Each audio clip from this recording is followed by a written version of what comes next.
நீரிழிவு நோய்க்கான விழிப்புணர்வு என்கின்ற வகையில் நடைபெற்று கொண்டிருக்கின்ற இந்த நிகழ்ச்சிக்கு வருகை தந்து எனக்கு முன்னால் உரையாற்றி சிறப்பித்திருக்கிற பெருமதிப்பிற்குரிய ரோட்டரி சங்கத்தின் ஆளுநர், மாவட்ட ஆளுநர் ரோட்டரி NS சரவணன் அவர்களே, நிகழ்ச்சியின் தலைவர் பெருமதிப்பிற்குரிய டாக்டர் G பிரீத்தி அவர்களே, மரியாதைக்குரிய MS ரவிவர்மா அவர்களே, மரியாதைக்குரிய வினோத் சரோகி அவர்களே, மரியாதைக்குரிய லலிதா ராஜேந்திரன் அவர்களே, பெருமதிப்பிற்குரிய ஸ்ரீதர் அவர்களே, மரியாதைக்குரிய ரவி சுந்தரேசன் அவர்களே, பெருமதிப்பிற்குரிய கல்பனா சபாநாயக் அவர்களே, வருகை தந்திருக்கின்ற இந்த கல்லூரியின் பேராசிரியர் பெருமக்களே, மாணவியர்களே, பத்திரிகை மற்றும் ஊடகவியலாளர்களே, உங்கள் அத்தனை பேருக்கும் முதலில் என்னுடைய நன்றியையும் வணக்கத்தையும் தெரிவித்துக் கொள்கின்றேன்.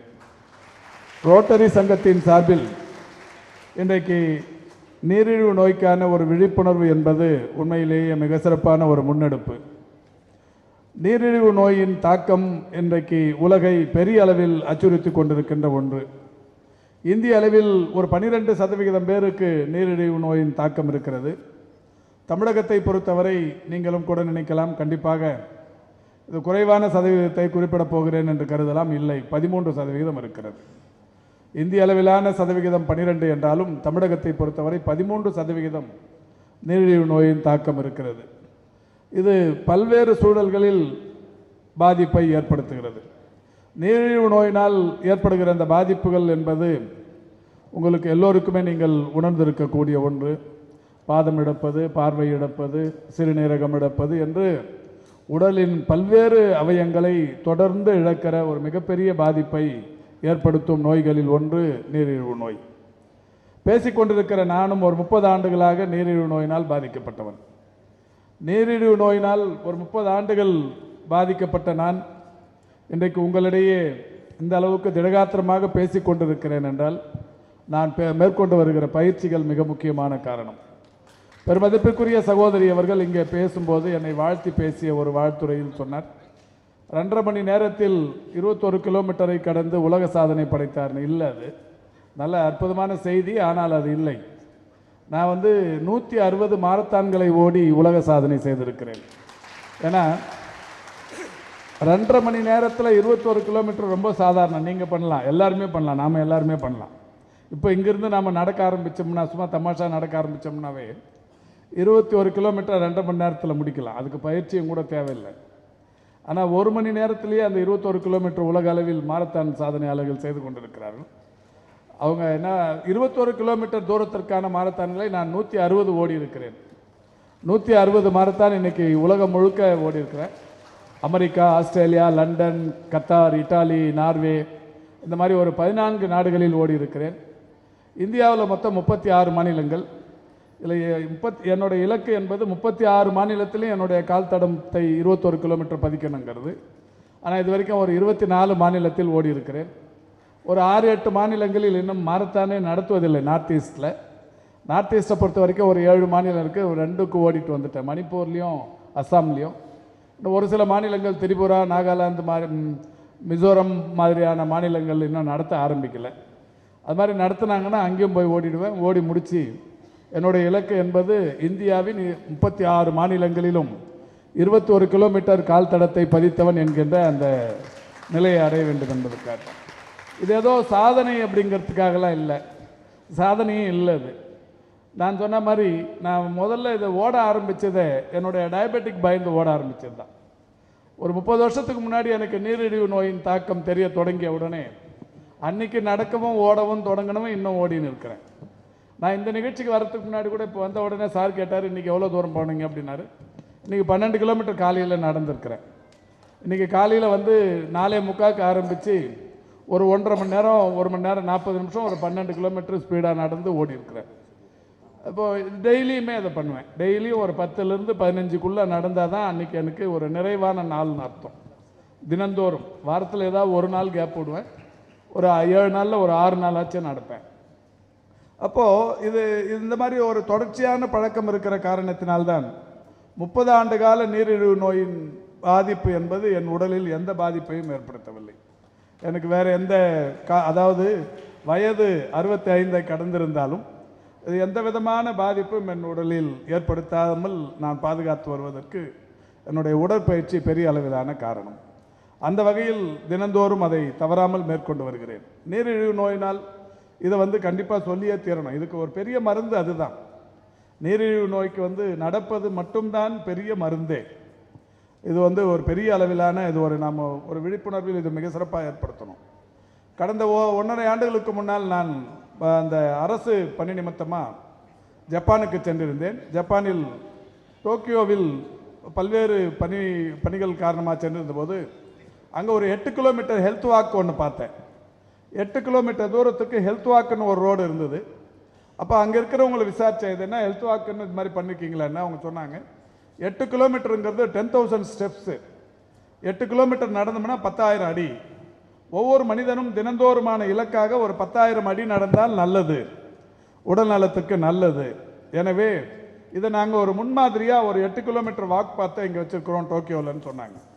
அதை பார்த்துட்டு நான் நம்முடைய மாண்புமிகு தமிழ்நாட்டின் முதலமைச்சரிடத்தில் சொன்னேன், டோக்கியோவில் ஒரு ஹெல்த் வாக் 8 கிலோமீட்டர் தூரம் வச்சுருக்கிறாங்க, ரொம்ப நல்ல முன்னெடுப்பது. அந்த 8 கிலோமீட்டரில் காலையில் வாக்கர்ஸ் போய் டெய்லி அதில் நடக்கிறாங்க. நடக்கிறது மட்டும் இல்லை, அங்கே தான் நடக்கணும்னு கிடையாது, எங்கே வேணாலும் நடக்கலாம். ஒரு 8 கிலோமீட்டர் நடக்கணுங்கிற ஒரு உணர்வை ஏற்படுத்துகிற விஷயம்தான் அது. அதனால் அது ஒரு நல்ல விஷயமா இருக்குது, நம்ம தமிழ்நாட்டில் செயல்படுத்தணும்னு சொன்னேன். முதலமைச்சர் உடனடியாக ஒரு இடத்துல நான் எல்லா இடத்துலையும் பண்ணுங்கன்னார். தமிழ்நாட்டில் 38 ரெவன்யூ டிஸ்ட்ரிக்ட்ஸ் இருக்குது.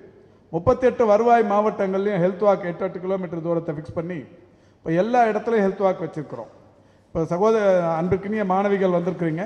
இப்போ இந்த நிகழ்ச்சி முடிச்சுட்டு நீங்கள் இந்த காலேஜ் முடிஞ்ச உடனே எல்லாரும் அப்படியே கொஞ்சம் பொடி நடையாக நடந்தீங்கன்னா இந்த மறைமலை அடிகள் பாலத்தை தாண்டின உடனே முத்துலட்சுமி ரெட்டி பார்க்கு எதிர்த்தா மாதிரி பெசன் ரோடில் ஹெல்த் வாக்குன்னு ஒரு பெரிய ஆர்ச் இருக்கும். சார் சொன்னார் இல்லைங்களா, எங்கள் வீடு அங்கே தான் இருக்குன்னு. அந்த ஆர்ச்சில் அங்கே தொடங்கி நேராக பெசன் நகர் எலியட்ஸ் பீச்சு, அப்படியே போய் பெசன் நகர் சர்ச்சுக்காக ஆல்காட் ஸ்கூல்லேருந்து திருப்பி யூட்டர்ன் அடித்து அதே சர்ச்சுக்காக போய் திரும்ப இங்கே வந்தீங்கன்னா 8 கிலோமீட்டர். ஒவ்வொரு 1 கிலோமீட்டருக்கும் ஒரு சைன் போர்டு இருக்கும். நடந்தால் என்ன நல்லது நடக்குங்கிற ஒரு வாசகங்கள் அடங்கிய விழிப்புணர்வு பதாகைகள் இருக்கும். 2 பக்கமும் ஒரு 80 இருக்கைகள் போட்டிருக்கிறோம், சேர்ஸ். அங்கே உட்காந்து பெஞ்சஸ் உட்காந்து ஓய்வு எடுக்கிறதுக்கு ரிலாக்ஸ் பண்ணுறதுக்கு ஒரு 80 சேர் போட்டுக்கிறோம். அது மட்டும் இல்லை, அந்த 2 பக்கமும் சுவர்களில் அழகான சித்திரங்கள் வரைஞ்சிருக்கிறோம். நடக்கிறதுனால என்ன பலனுங்கிறத படித்து தெரிஞ்சுக்கிறத விட பார்த்து தெரிஞ்சுக்கிறது ரொம்ப ஈஸி.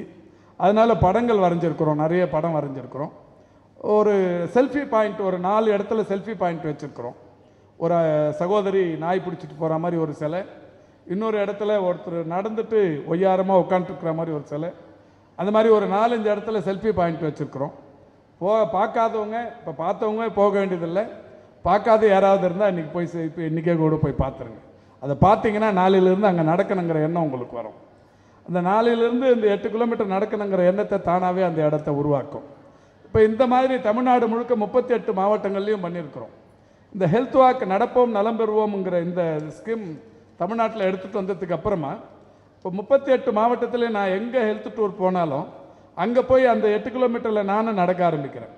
மினிஸ்டர் நடக்கிறாருன்னு சொல்லி அந்த ஊரில் இருக்கிற என்ஜிஓஸ், ரோட்ரி, லைன்ஸ், இது மாதிரி எல்லா சங்கங்களை சேர்ந்தவங்கெல்லாம் அன்றைக்கி என் கூட ஜாயின் பண்ணுவாங்க.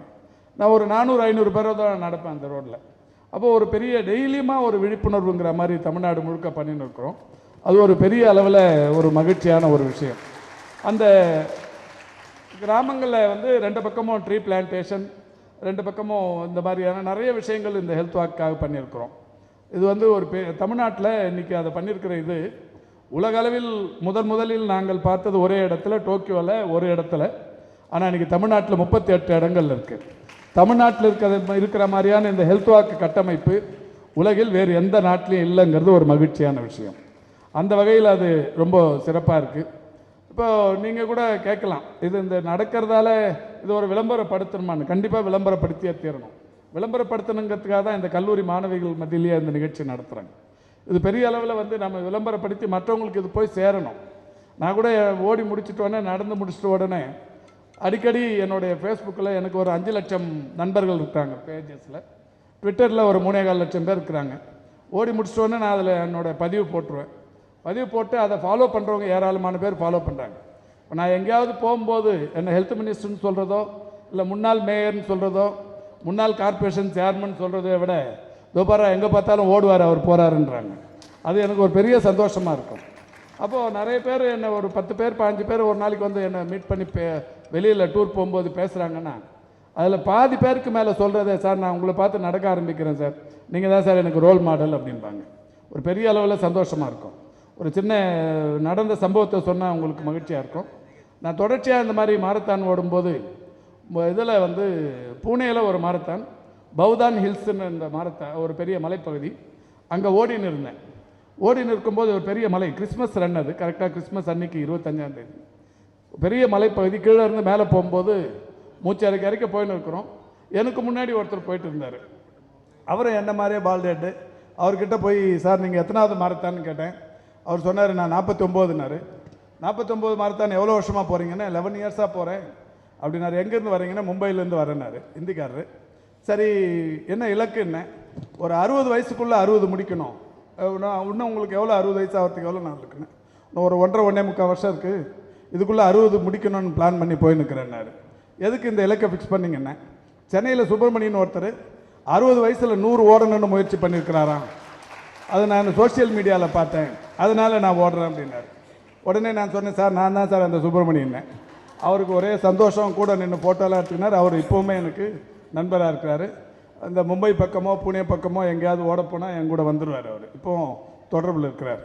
அது எதுக்கு சொல்கிறேன்னா, இந்த மாதிரி ஒரு மொழி தெரியாமல் ஒரு வேறு மாநிலத்தில் இருக்கிறவங்க கூட இந்த மாதிரியான ஒரு தொடர்ச்சியான இந்த விழிப்புணர்வை அவர்கள் பின்பற்றி இருக்கிறார்கள். அதுக்கு சோஷியல் மீடியா ஒரு பெரிய அளவிலான காரணமாக இருக்கிறது. அதனால் நாம் வந்து அதுக்காக தான் ரோட்டரி சங்கம் வந்து இந்த இடத்தை இதுக்காக எடுத்திருக்காங்க. ரோட்டரியை பொறுத்த வரைக்கும் ஒரு அற்புதமான தன்னார்வ தொண்டு நிறுவனம். உலக அளவில் இன்னைக்கு மிக சிறந்த தொண்டு நிறுவனங்களில் பிரதானமான இடங்களில் இருப்பது ரோட்டரி சங்கம். ரோட்டரி வந்து அது ஹெல்த்துக்கு வந்து பெரிய அர்ப்பணிப்பு உணர்வோடு நிறைய விஷயங்கள் பண்ணுறாங்க. அது சார் வந்த உடனே கவர்னர் சொன்னார், நான் இந்த வருஷம் கவர்னராக இருக்கிறேன், ஹெல்த்துக்கு நிறைய இம்பார்ட்டன்ஸ் தர போகிறேன்னார். ஏற்கனவே அதான் பண்ணி நிற்கிறீங்க. ரோட்டரியை பொறுத்த வரைக்கும் இன்னைக்கு போலியோ இல்லாத உலகமாக இருக்கிறது என்றால் அது ரோட்டரி தான் 100% காரணம்.